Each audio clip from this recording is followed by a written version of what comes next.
What's up? This is David DeVore with the What If We Could show, and today we're going to do something a little bit different. We have been, taking a hard look at what's going on in the world of AI and tech alpha, primarily through the lens of the news.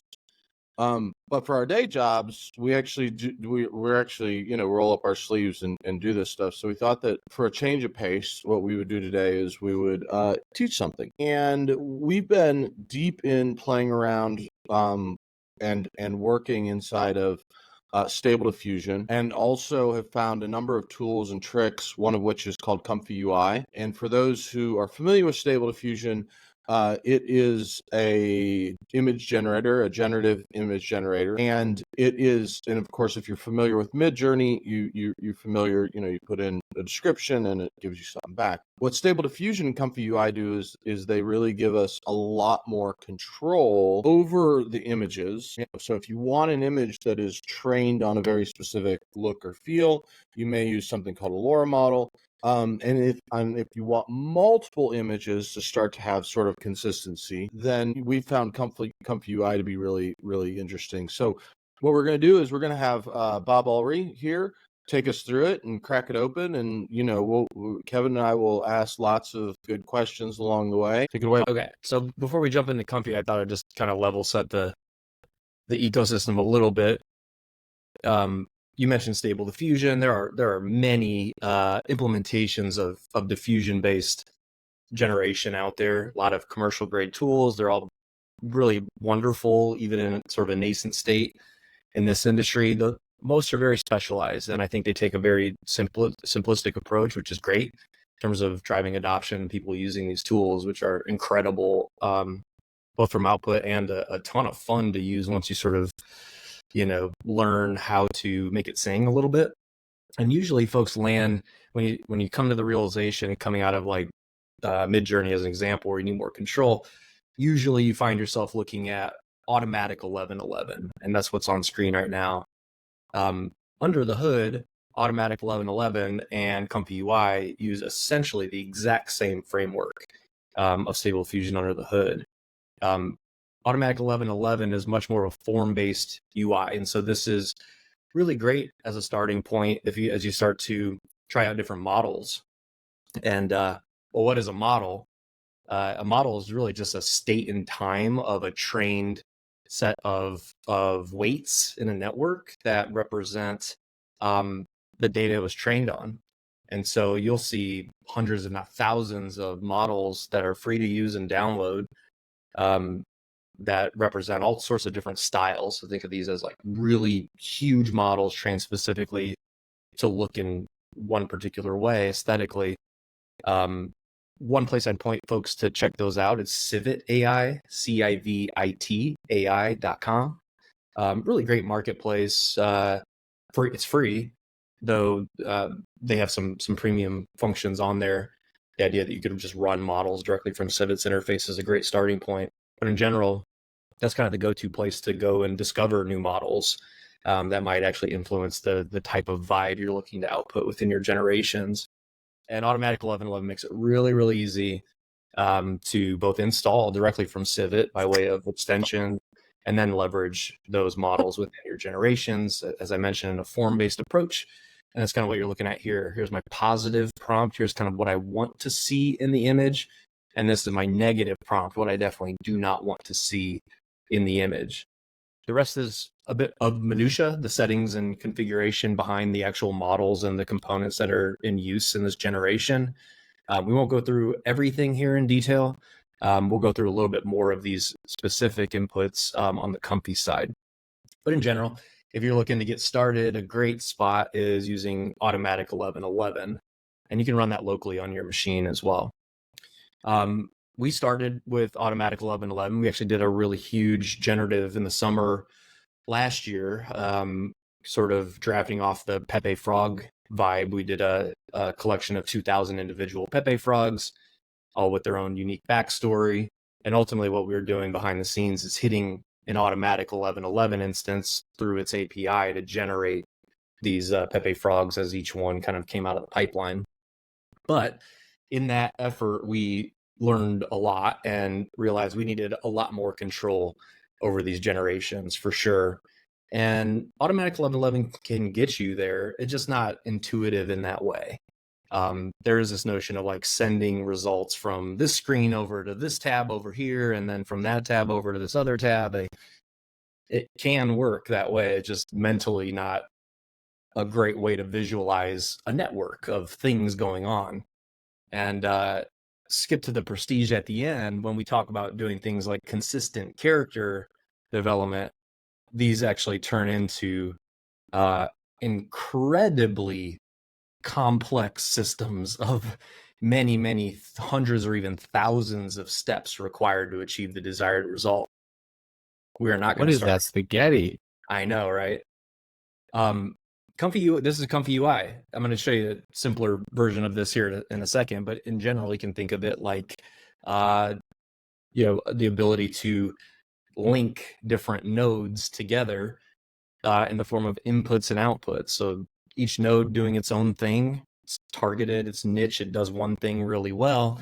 What are the inputs does it need? And what is it going to spit out the other side that another node might want to consume so it can do its work?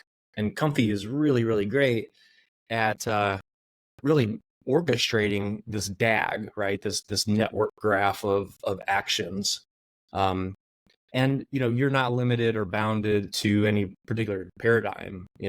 Again, this is a very complex view, but I built this from scratch, right? Sort of move these nodes around and organize them in a way that made sense mentally to me, though over time, quite literally, it turns into spaghetti. So my next step here is to clean this up a little bit. We won't start here. I know this is daunting to look at, but over the next, 20 or 30 minutes, we'll give you the probably top 10 things you need to know to get started with simple image generation on Comfy, and sort of expand your learnings from there. I think one great thing about Comfy as opposed to automatic 1111 is it sort of forces you to get into the nitty gritty, which is good if you're really looking to learn how this stuff works. And if you're looking to bring it into your repertoire and create valuable assets, it's very advantageous to know, what each dial does in the flow, and you can really command it and create those outputs that you're looking to do without a whole lot of iteration and trial and error, sitting there for hours or even days until it kicks out the image you were hoping for. That can look at a picture and read a sentence to understand if they match. So like if you send it a picture of a dog and you say, this is a cat, it knows it won't match. It does not match those things. Okay, so we got our model, which is sort of the macro vibe we're going for. We got our LoRa, which is the detail vibe we're going for. And now we want to sort of tell it what to make. And so what I'll do is I'll bring in a node called text encode from clip. And I'm going to bring the clip again. This is the ability for it to understand sort of the baseline understanding of visual versus natural language. But this is where I define what I want it to create. This is what's called a positive condition. So I'm going to create a dog riding a skateboard. And the other nice thing about Comfy is just, color coordination, so you can visually sort of understand what each of these nodes do. And so generally what I do if I'm talking about something positive, like a positive prompt, I'm going to change that color to green. So when I see it, I know this is the positive side of my prompt. And we can also copy and paste stuff in here. I also need a negative version of this. So I'm going to go ahead and make a red box, and I'm going to put a cat. I definitely don't want a cat. So the clip comes in and the conditioning comes out, my positive conditioning and my negative conditioning.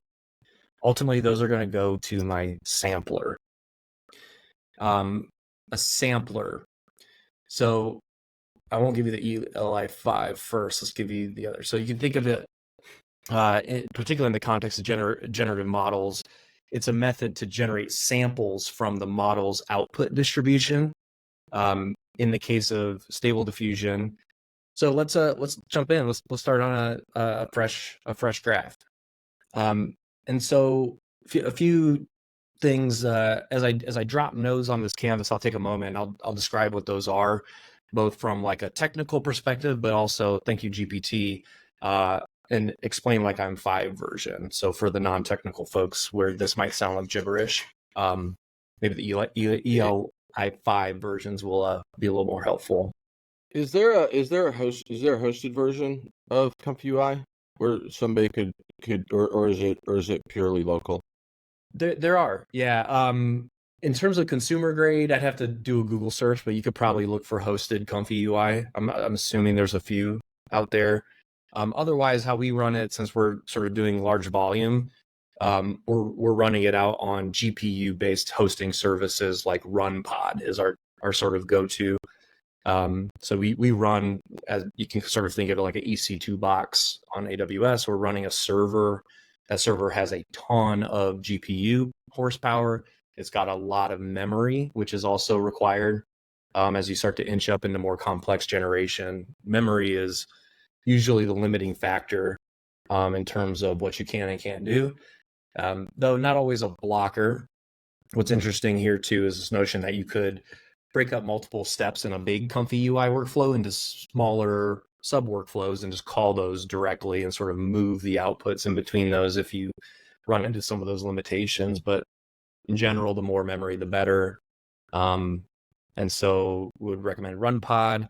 There's some hybrid sort of in between implementations, you could say, Replicate being one of those, where really it's more of the same, but they're not going to provide you necessarily with the ComfyUI interface, though you could run your ComfyUI workflows on a Replicate in sort of a similar way. Does that help?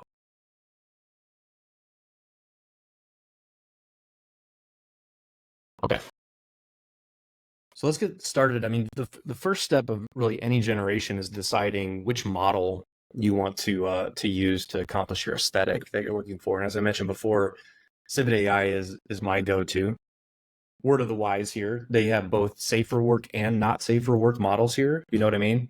So make sure your filter is set to safe for work if you are currently in your office browsing Civit AI, because there are a lot of not safe for work models here. Here comes the AI generated pornography that we're going to be inundated with on every channel soon enough. But for now, it's also incredibly valuable for benign and family friendly assets, which is what we're going to focus on here. So if you want to look for cool models, go ahead to Civit AI, look for your models. You can kind of scrub through. I've got not safe for work blurred out, thank God. You'll see there's quite a few of them here. Pardon any weird titles. Maybe I can just like click one and move on so we don't get that in the screenshot. So this one's called Violent Explosion Style. It is a model just meant to help you generate violent explosions. And you'll see this. Very, very niche models, which come incredibly handy when you're trying to do something very specific. Think of it like expertise. If you were creating an action movie and you were maybe designing a poster here, you'd want, huge explosions and just really action-focused assets. And you could apply one or more of these models to achieve that effect. What I'm going to show you here is just going to use a single model. We're not going to get into model merging, but know that you can load many models and sort of merge or average them together before you head out on the generation side. So let's go ahead and pop a checkpoint in. You can double click anywhere on the ComfyUI canvas, and you can do a quick text search for what you're looking for. There are hundreds, if not thousands, of nodes in here, so you sort of need to know what you're looking for. By the way, there is also a ComfyUI manager down here in your toolkit where you can very easily come in and install custom nodes that do specific things. So that's a great way to sort of understand what you have installed versus not, and look through the documentation of what's in your ComfyUI implementation. But anyhow, let's go ahead and load our checkpoint. I'm going to zoom in here. And I've been using a model called Poltergeist a lot lately, which is really cool. It's kind of like a comic book effect. So I'm going to go ahead and use that. And that I pre-installed that through my manager. And so now I have access to it. So we have our model, and that's not enough to do much with. Explain like I'm five, a checkpoint. You could think of the checkpoint like if you were building a big Lego castle, and every hour you took a picture of it so you sort of remember how far you've gotten. And if you have to stop, you can look at the last photo and start building again from there. And so a checkpoint is kind of like a photo for a computer program that's learning. And it's a way for it to remember where it left off. As I mentioned, the checkpoint is a snapshot. So this is the current snapshot of the Poltergeist model. The Poltergeist team that maintains and innovates on that model doesn't need to start from scratch when they come out with the next version. They would continue feeding it new training data and continue to expand its knowledge on the current implementation, usually, as an approach. Now, the next thing I want to do is I like to apply a LoRa model to this as well. LoRa is short for low rank adaptation. And so ELI5 here is like, suppose you had a magic coloring book, and that book can change its pictures a little bit to make them better. So LoRa is like adding new colors to your crayon box that make the pictures look even more amazing without needing a completely new book from scratch as you go. So we can start with the Poltergeist checkpoint, which we would assume would yield a comic book-like effect, but we can apply a LoRa model to it to achieve things like really excellent hands, specific faces, explosions, a Tron-like neon vibe. So you can think of these as like accoutrements that you might add into your styling. One LoRa that I really like to use a lot, I'll go ahead and load this, is the add detail. And so all this does is, under the hood, is it adds additional noise to our image, which sort of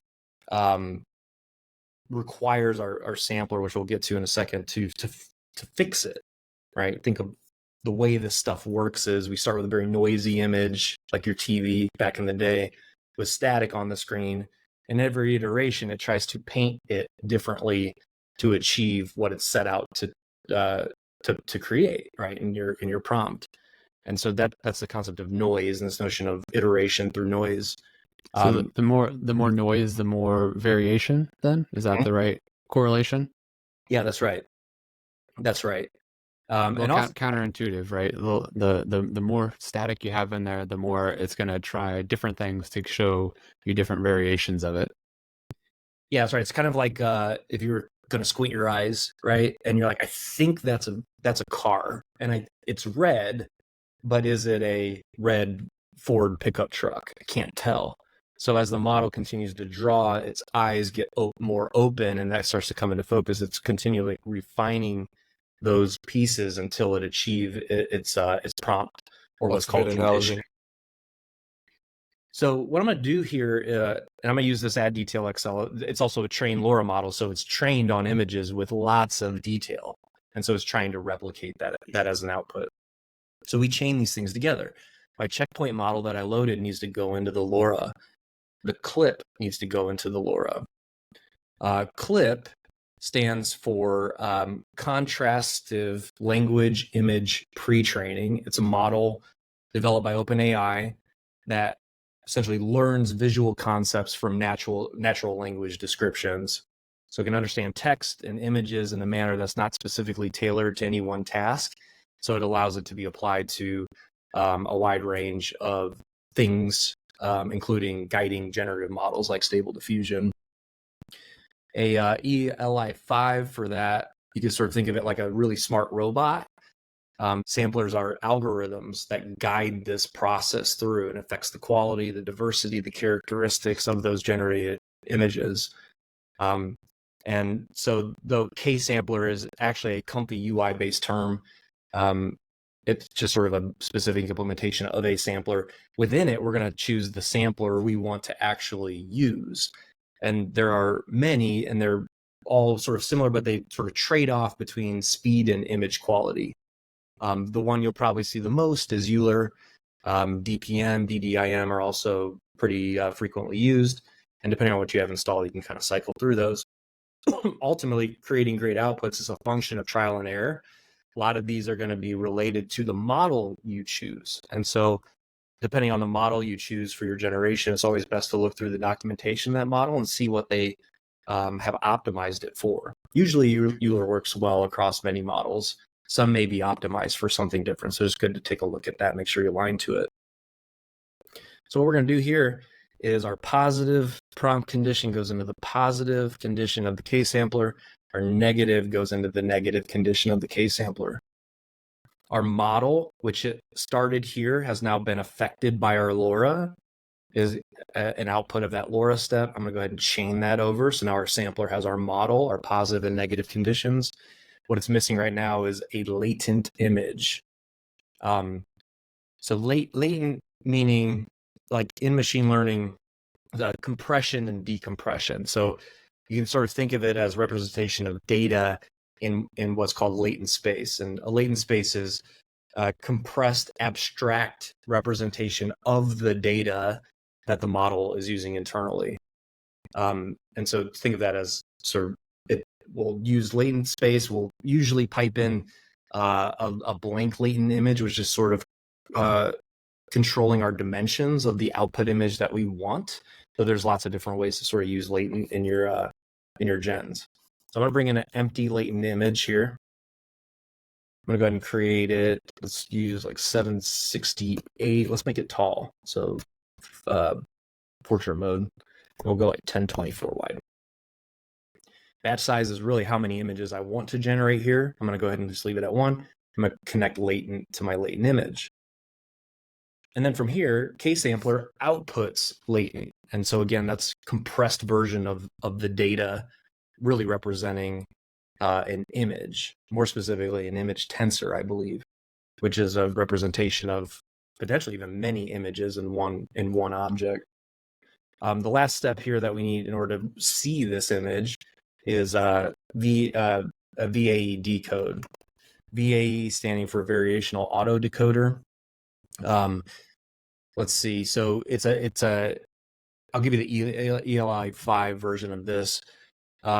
You think of it like you have a magical shrinking machine, right? It can take a toy and shrink it down to a tiny version, and later you can make it big again. The VAE itself is like this, but for pictures or data specifically. They shrink it down to understand them better, and then they can bring them back to normal later.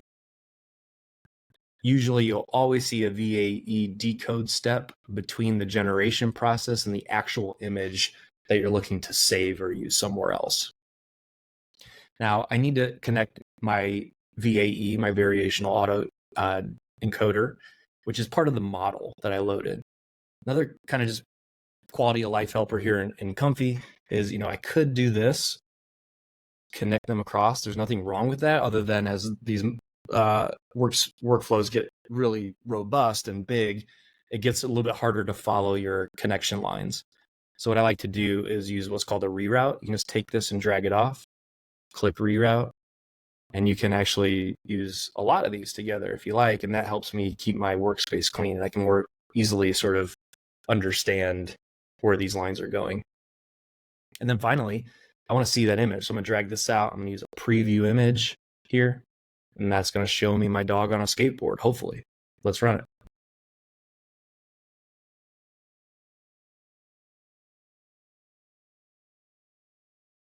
There we go. Hey, look at that. Dog on a skateboard. Pretty awesome. Now, let's mess with it. So, dog on a skateboard, no sweat. Maybe he's wearing a birthday hat. Let's go ahead and try that.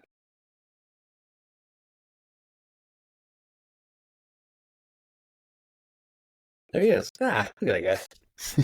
Great. Actually, the words aren't too bad either. That's getting a lot better these days. And speaking of which, ComfyUI comes with a ton of nodes specifically for text creation and ultimately masking. So ensuring that you're going to get perfect text that is on your image by way of literally inserting it and then repainting over it versus having a model generate that text. Text generation is getting better and better every single day. And so in my mind, like, we'll have a model really probably this year, I would assume this year, would bet on it, that does text gen with its image gen really robustly and pretty perfectly. We're kind of on our way there at this point. Another trick this workflow looks way more approachable than the one that we started with, is the example, right? You can see end to end there, the nodes here doing their individual functions, and you walk through, explain what those functions are, and ultimately you get an image out the other side. Something like this is a much more approachable jumping off point to then go experiment with. Like, you're probably about ready to show us some more different things to do This is definitely this is the end-to-end how to get an image out the other side. It's great. Yeah, that's right. And now you've got the ability to come in and like change the strength of your LoRa as an example. Here's a good example. So let's start with the concept of a seed. A seed is a random number, though it doesn't need to be. It can be fixed, but essentially it provides entropy to the model. So a random number that if it is truly random, you're going to get a different output every single time. So even if I ran this again, my seed changes, and so I'm going to get a totally different output here. See? But if I fix my seed, and so I'll leave that fixed, it's going to randomize it one more time. It sets it after the fact. So we'll get a starting image. My seed is now fixed. If I run that again, I will get the exact same image, no variation. In fact, it's cache. It won't even run again. That's good practice for testing changes, right? All things being the same, if I change one thing in this flow, how is it going to affect my output? So you might do things like not apply a LoRa. So I can right click on this and hit bypass. And that data from the checkpoint is going to flow right through there, and that node is not going to affect it. And so now what we can do is really see precisely what our image difference is going to look like. So what I'm going to do, just as a little hack here, is I'm going to leave my image that was previously generated. I'm going to remove its connector so that image stays on screen, and then regenerate it. Again, the seed is the same. So the only thing I've changed is I'm not applying my LoRa to it. That's okay if that's red. It's just telling me that there's no connector to it.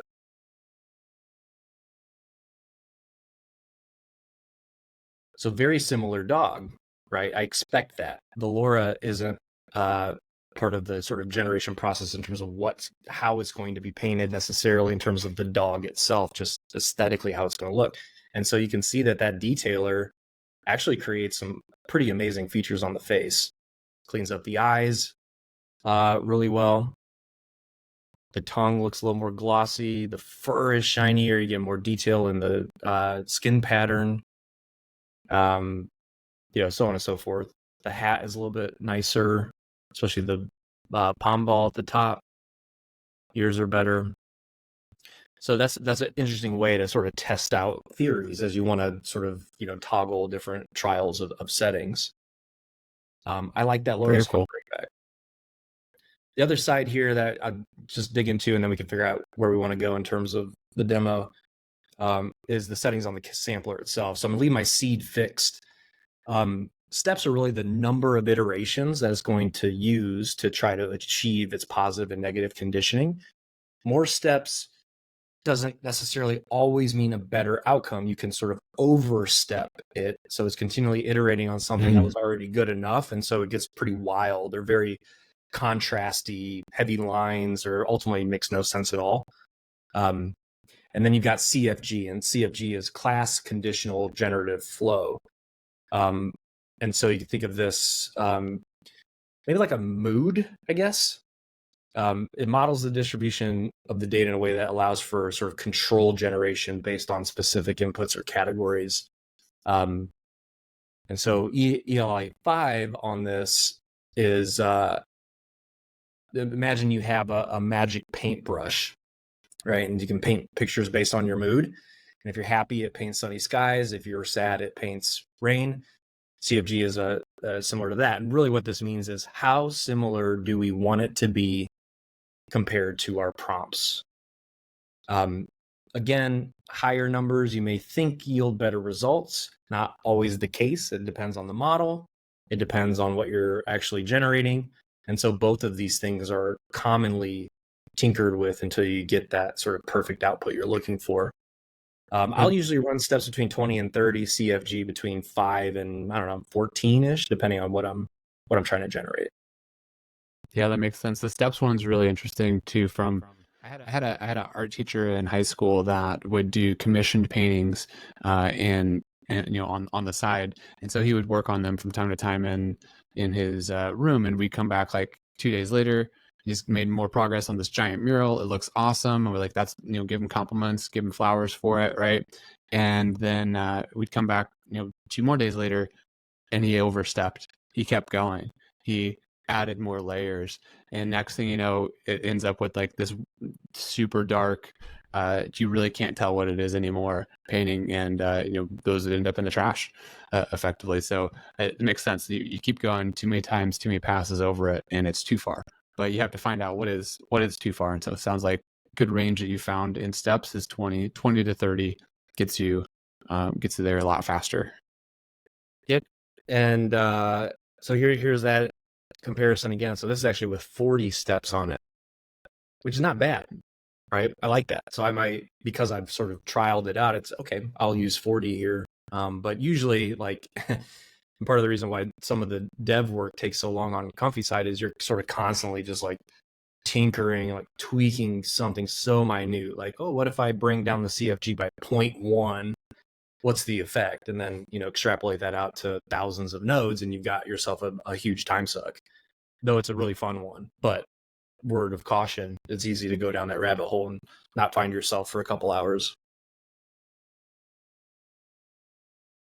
Okay, that's sort of image gen in a nutshell. Of course, you can do a lot more in Comfy. Everything from frame generation for video gen through frame interpolation to smooth out that video. 3D object generation can happen here in Comfy with a number of new models that have come out. It's really exciting.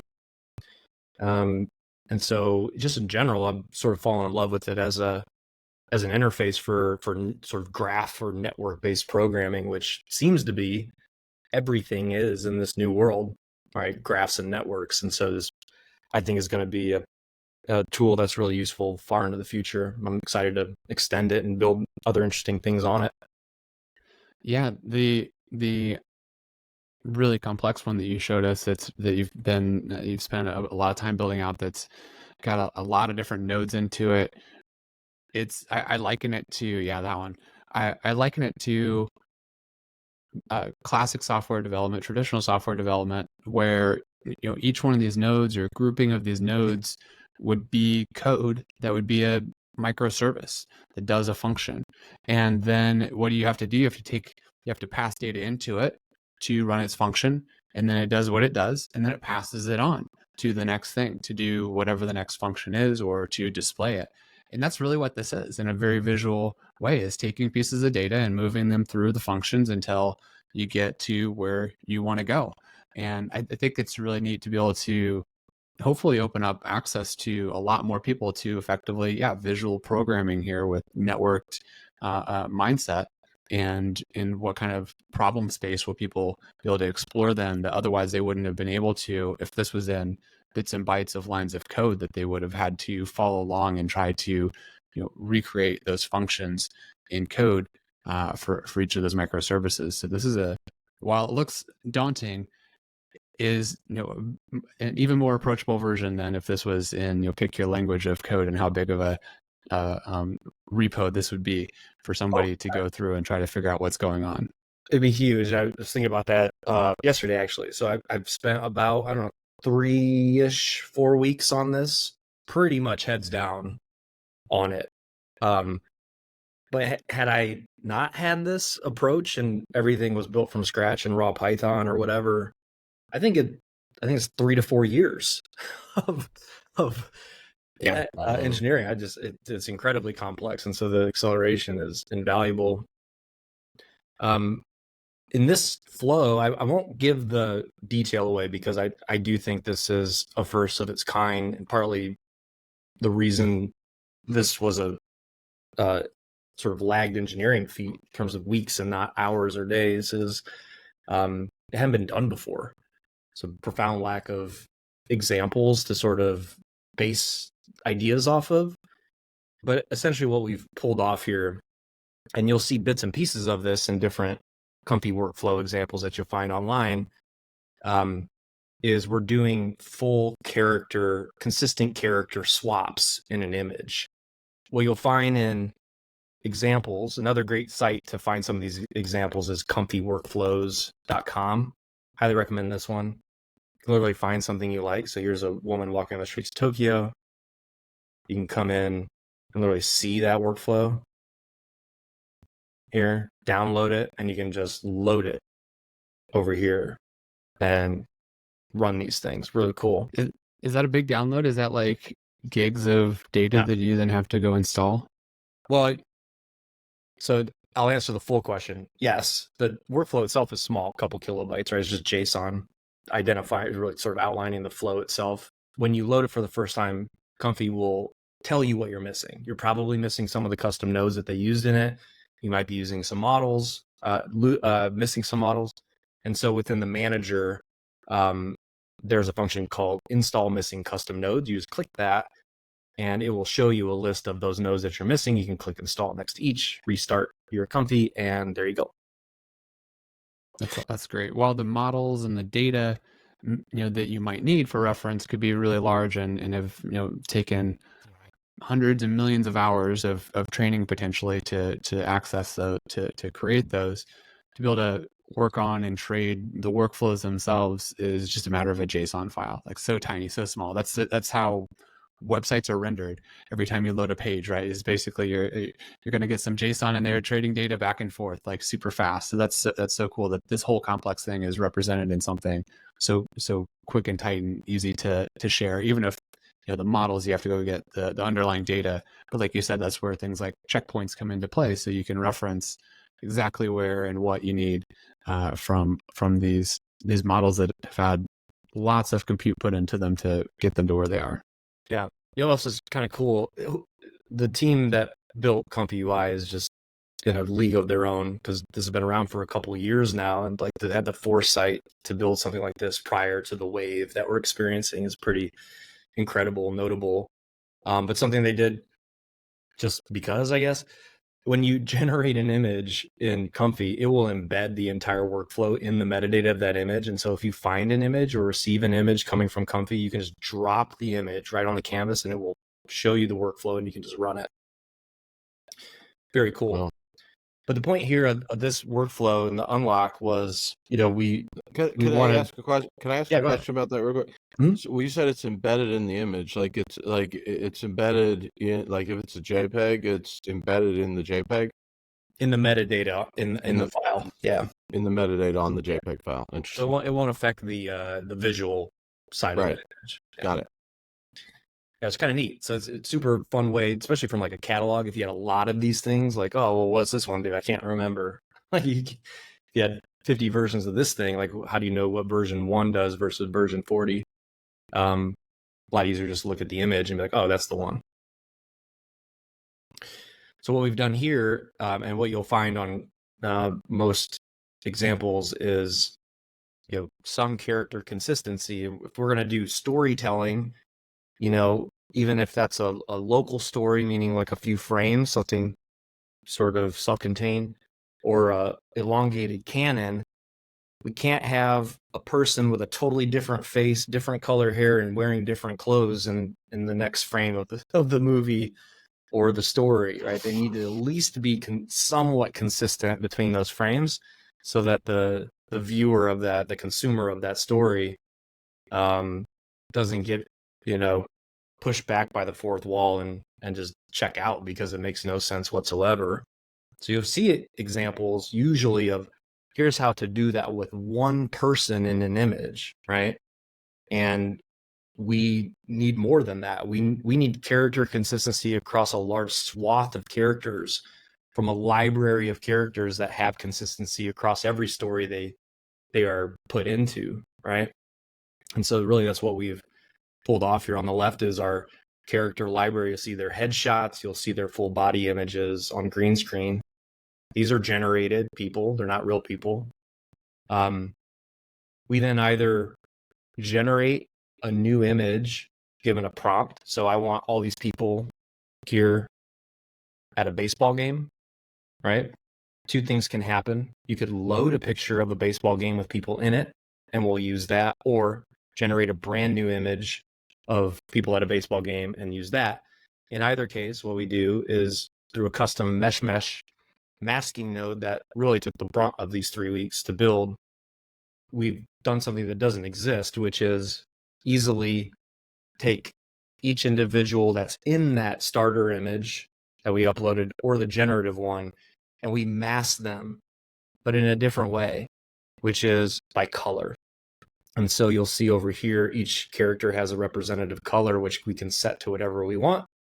Our node then knows to use those colors to mask those individuals out, or at least where it thinks that they should go in the scene. And then using those colors, we have a complex process to essentially mask the position of each person and where they were in the starter image, and then redraw them using their face and their full body images. And so here's our mom, dad, son. I've got the second half of this bypassed off, but then we do a face refinement on there to get even more detail, considering their starting image and the details of themselves.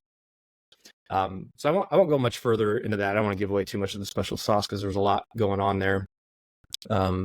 Yeah, really, really cool unlock, and we're pretty much done with it. So we're gonna start using it soon.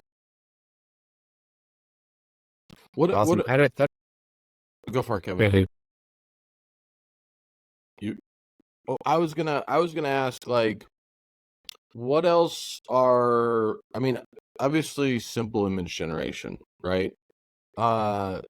In which case, you know, there's a bunch of tools, whether DALL-E or Midjourney or whatnot, for doing that.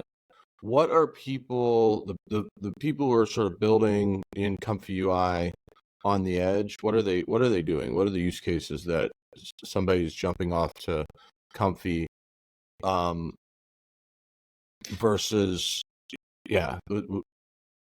There's probably 4 that come to mind. I should probably write them down because now my memory sucks and I always forget the 4th thing. But the first I would say is consistency. The reason you need this full control high horsepower at scale is you want consistency, whether that's at the character level or even just at the brand level, right? If you're using this for your business, you want these things to be consistent. You don't want to do a one shot to Midjourney automatically and then just use the output for something like an advertisement, right? So this gives us refinement. So consistency. The second I would say is video. And Stable Diffusion's okay. It's early days here, but that was also like 2 weeks ago, and every day is a new year in this space. You've got Stable Diffusion XL now running with video diffusion in Comfy, and then soon enough, hopefully, we'll get access to Sora coming out of OpenAI, though they announced not anytime soon. As of like 2 days ago, over the weekend, they announced they're not releasing it anytime soon, so I have to wait a little bit longer. The third being 3D generation. There's a couple really great new models out that do pretty good 3D gen. Like, it wouldn't be a perfect 3D asset in terms of the mesh and the details of that mesh. Usually they're kind of rounded and sort of less complex shapes that are being generated, but the maps that get overlaid are coming along really nicely. So in theory, you know, you can generate some pretty amazing 3D assets and take those out of Comfy programmatically, and then, I don't know, put them in a 3D environment and use that however might yield value to you. One could be dropping them into Unreal Engine and having a camera fly by a generative scene, or just, you know, render a new image, but more in a 3D aesthetic by placing those generated objects in the scene and rendering it in an Unreal or a, pick your poison, 3JS, and so on. The fourth, I would say, is text. Text is really hard to do, especially in a programmatic way. The notion of like overlaying text placeholders, masking those layers of text, and then in-painting them with something really amazing like a full word that's blooming flowers out of the ground, right? Complex generation, but text itself is simple, just not from a generative side, because it's going to get confused of what's text and what's not, and it's just never been there in a one-shot way. So text being that fourth thing, and there's probably a lot more I'm not thinking of, but those are the four that come to mind.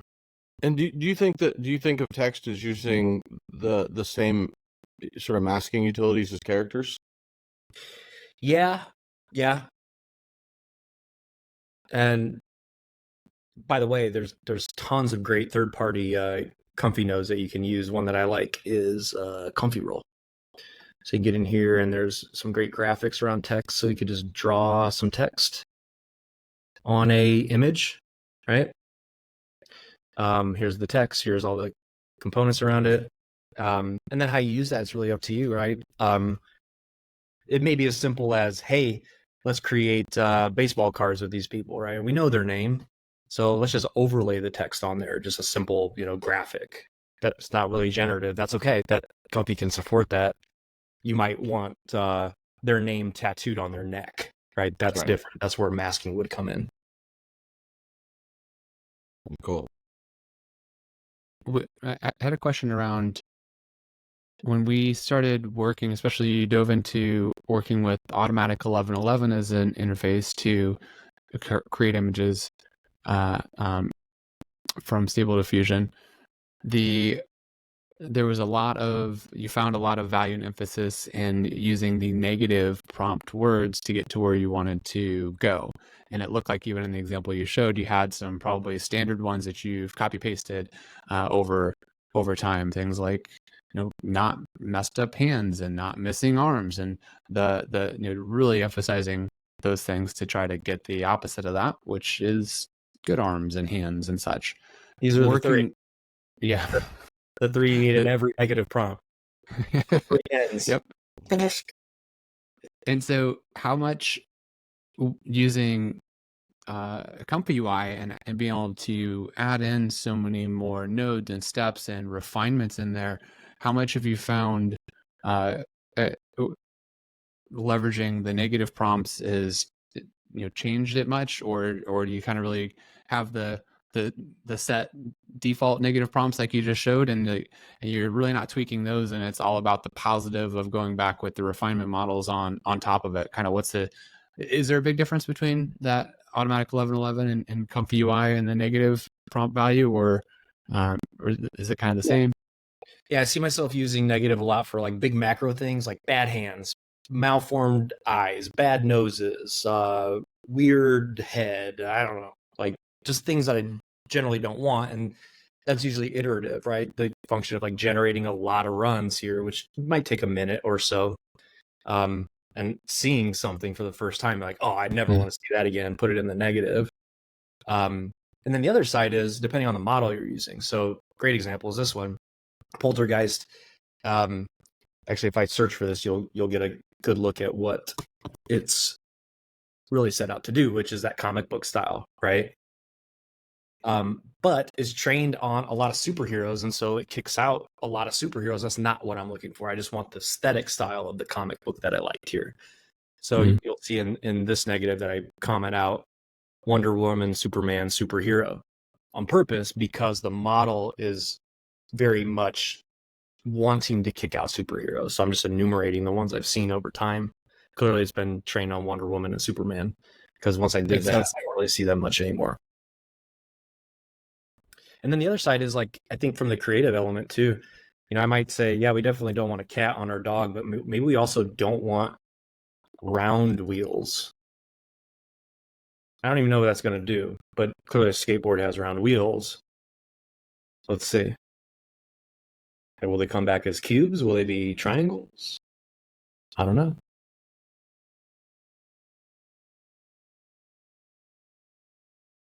That's still pretty round. And herein lies another trick, the notion of weighting. Right? So I definitely don't want round wheels. I want to bump that up. So now I'm giving it a weight. Now rounded wheels are 2 times more important than not having a cat.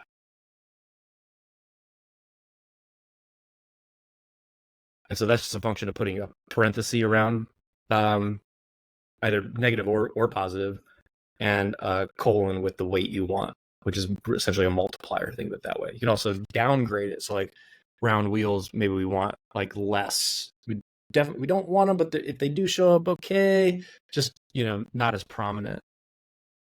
So still round. But I might also say like it does. There are no wheels that aren't round. They don't exist. I It's guess not a you're right. wheel if it's not round. A wheel has to be is a circle. You're The right. the poor AI. Um, but And you could positive prompt it for square wheels, probably, right? Maybe. yeah. So I put cube wheels in there. It's starting to take shape. If I overweight that, maybe square wheels is probably easier for it to understand.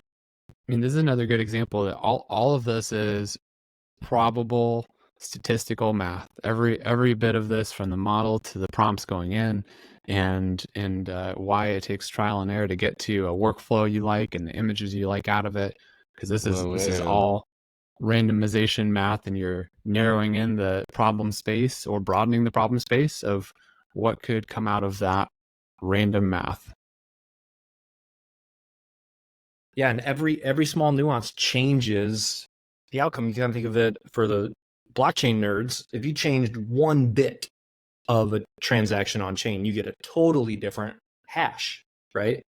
Same deal here. You change one thing, totally different network pathing that it's going to take, theoretically.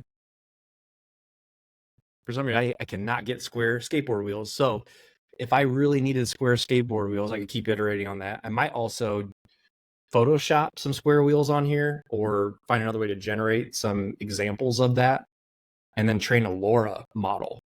So I might have a square skateboard wheel LoRa model that would help refine specifically just the skateboard wheels into squares. Makes sense. That is a very specific need. There's probably, as Dave called out, there's probably not a lot of models trained out there on square wheels. Not a ton of examples. Not in the millions. Yeah, let's see. I bet there's some wheels. Here's something called No Wheels XL, trained specifically just on flying cars. It looks like. Nice.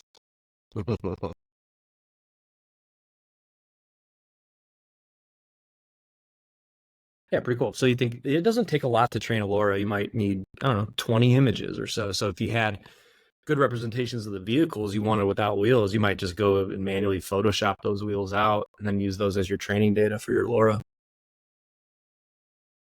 Yeah, we should do that on a future episode. Go LoRa training. I mean, I think it would be really interesting. I know there's we've talked primarily about characters and storytelling and whatnot. I think it would be interesting to unpack what this looks like more on business use case, right? So like, what would it look like for a business to generate banners with their logo and as well as words, right? Or whatnot, right? And how do you capture a brand's how do you capture a brand's aesthetic and sort of brand guidelines correctly, and then you know, be able to give them something consistently would be fun to do sometime on another show. Totally. So we're coming up on time here, and this has been super great, super educational. Thank you for sharing. I'm about to go create some dogs on skateboards. And yeah, thank you everybody who tuned in, and we'll see you guys next time. Thanks, everybody. See y'all.